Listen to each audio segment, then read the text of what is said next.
যশোর সদর উপজেলা নির্বাচন স্থগিত করা হয়েছে।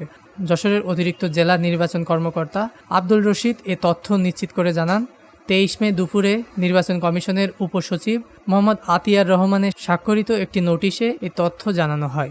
নোটিশে জানানো হয়, ষষ্ঠ উপজেলা পরিষদের তৃতীয় ধাপে 29 মে অনুষ্ঠেয় যশোর জেলা সদর উপজেলা নির্বাচনে চেয়ারম্যান পদে শাহারুল ইসলাম হাইকোর্ট বিভাগে মনোনয়নপত্র বৈধ ঘোষণার জন্য রিট পিটিশন দায়ের করলে হাইকোর্ট বিভাগ 13 মে শাহরুলকে নির্বাচনে অংশগ্রহণ সহ তার অনুকূলে প্রতীক বরাদ্দের জন্য আদেশ প্রদান করেন। পরবর্তীতে হাইকোর্টের উক্ত আদেশের বিরুদ্ধে নির্বাচন কমিশন আপিল বিভাগে সিপিএলএ দায়ের করলে 20 মে তারিখের আদেশে নো অর্ডার প্রদান করা হয়। এ অবস্থায় বাস্তবতার নিরিখে বাংলাদেশ সুপ্রিম কোর্টের আপিল বিভাগের উক্ত আদেশ বাস্তবায়নে পরবর্তী নির্দেশ না দেওয়া পর্যন্ত যশোর সদর উপজেলা পরিষদের সকল পদের নির্বাচন স্থগিত রাখার সিদ্ধান্ত গ্রহণ করেছে নির্বাচন কমিশন।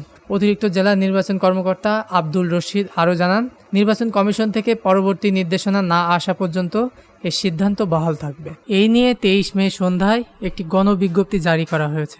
ডেস্ক নিউজ, দৈনিক রানা।